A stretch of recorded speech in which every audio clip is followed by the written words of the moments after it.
Dito isso, vamos diretamente para a nossa entrevista ao vivo de todas as segundas-feiras. Eu tenho a satisfação de conversar agora com o agrometeorologista Marco Antônio dos Santos, da Rural Clima, para a gente dar uma atualizada aqui nas tendências do clima para os produtores rurais aqui de todo o Brasil. Meu caro Marco Antônio, muito boa tarde. Muito obrigado por nos atender mais uma vez aqui no nosso programa.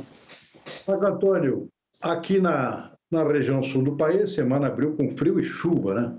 Ou seja, é o inverno ainda mostrando as caras de forma muito clara aqui para os gaúchos, para os catarinenses. Agora, a tendência é continuar frio assim, Marco Antônio, algum impacto pode ter, por exemplo, na safra de trigo que está em andamento? Qual é a perspectiva? Vem geada por aí também, Marco Antônio? Muito boa tarde.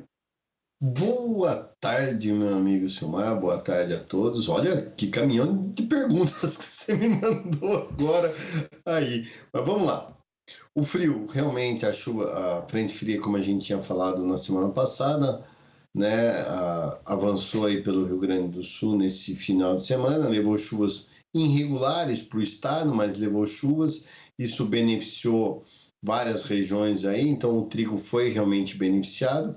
Agora, as temperaturas caem um pouquinho, mas não há riscos para geada, pelo contrário, a tendência é de temperaturas baixas, o que é normal, porque nós estamos em pleno meio do inverno, né? Então isso, as características são bem dentro de uma normalidade aí para o sul do Brasil, porém, para todo o restante do Brasil, a gente não sabe que é ainda inverno, meu amigo Silmar, porque as temperaturas estão realmente mais altas.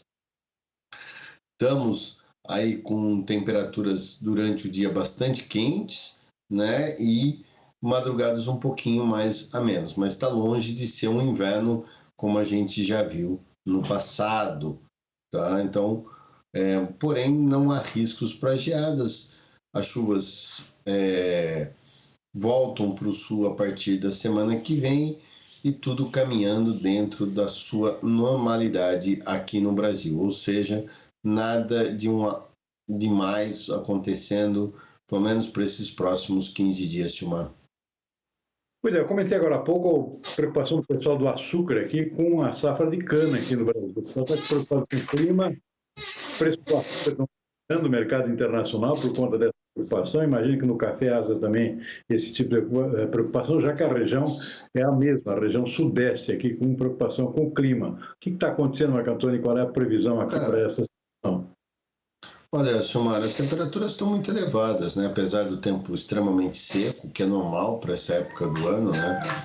Se você pegar junho, julho, agosto, aqui nas áreas de cana e café, são extremamente secos, né? Algo que vem acontecendo. Então, não tem nada de anormal acontecendo. O grande problema é realmente que esse clima um pouquinho mais seco e quente tem afetado a qualidade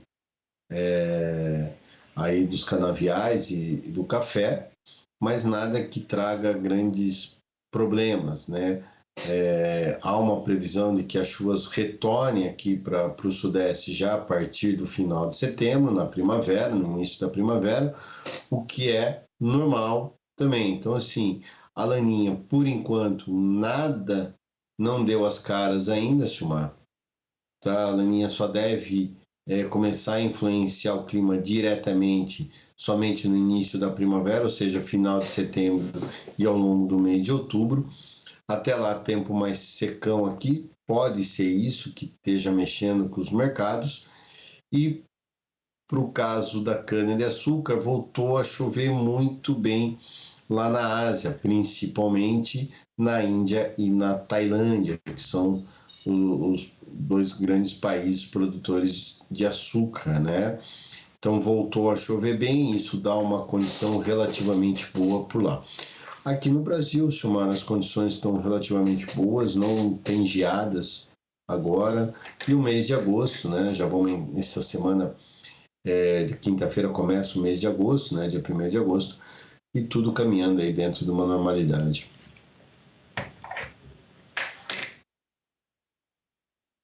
E com o trigo na Argentina, que a Argentina é nosso principal fornecedor de trigo, e é um invernaço por lá também, né?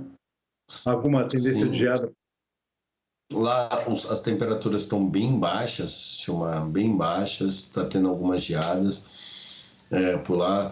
As chuvas estão ocorrendo de forma irregular, mas estão ocorrendo. Tá? As condições para o trigo na Argentina estão relativamente boas, não excepcionais, mas boas. Tá? Isso pode trazer uma certa redução na produção final, mas nada que também comprometa significativamente a produção de trigo na Argentina agora nesse inverno, né? Mas as ondas de frio estão muito mais intensas na Argentina e no Uruguai do que propriamente aqui no Brasil. Tá? Então tem que ficar de olho, porque podemos ter geadas tardias na Argentina e isso pode realmente trazer problemas para o trigo para o país lá, né, o país da Argentina.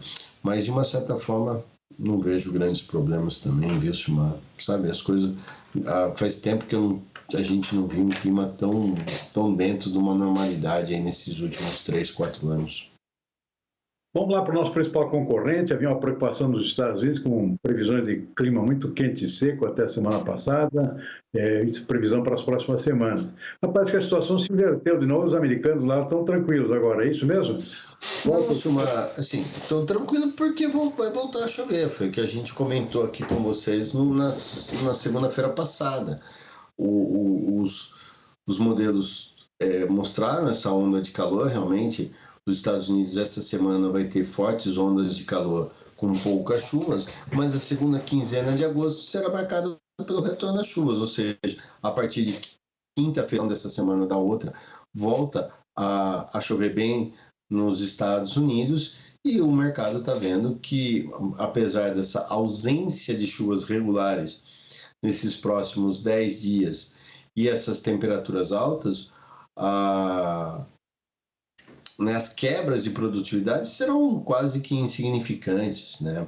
Isso a gente já vinha comentando com vocês, que apesar dessa onda de calor e poucas chuvas, o solo americano está com bom índice de umidade, então as plantas iam ter condições para suprir a demanda hídrica por conta desse calor, ou seja, também lá nos Estados Unidos a tendência de uma safra muito boa, até com alguns recordes em algumas pequenas regiões, alguns recordes de produtividade. Isso está fazendo com que o mercado reaja. Semana passada reagiu positivamente e hoje as bolsas já estão negativas, né, por conta dessa volta das chuvas na semana que vem. Ou seja, se depender dos Estados Unidos, possibilidade de melhora dos preços da soja e do milho aqui está fora de questão, não é? Olha, Silmar, se você olhar como um todo a safra 24-25, e aí eu já incluo a safra norte-americana, não tem nada mostrando que possa ocorrer problemas tanto na safra norte-americana agora, quanto aqui na safra sul-americana. Mesmo com a possibilidade da volta da laninha, essa laninha está se mostrando muito branda, muito fraca. Então, isso não deve trazer problemas para a safra brasileira, principalmente nesse eixo central aqui do Brasil, né, que é pegando Paraná, Mato Grosso do Sul, ou seja, Matopiba, os principais polos produtores, né? Até mesmo no Rio Grande do Sul, não vejo grandes problemas de produção. Então, de uma certa forma, o Brasil já colheu uma safra relativamente boa. Os Estados Unidos está na iminência de colher também de uma safra boa. E se a América do Sul vier aí com uma safra relativamente boa, ou seja, isso é um banho de água fria para o aumento de preços da soja, do milho e de outros commodities. Bom, preço aqui não temos, mas pelo menos se o clima ajudar, já ajuda um pouquinho, né? Em termos de produção, pelo menos. Exatamente. Aconteceu na última temporada, menos mal, pelo menos. Muito bem, eu conversei com o agrometeorologista Marco Antônio dos Santos, da Rural Clima, nosso parceiro das segundas-feiras. Marco Antônio, muitíssimo obrigado pela entrevista. Uma boa semana para você e toda a equipe. Até a próxima. Eu que agradeço, Silmar. Um grande abraço a todos. E qualquer coisa, qualquer novidade, a gente volta a se falar ao longo da semana.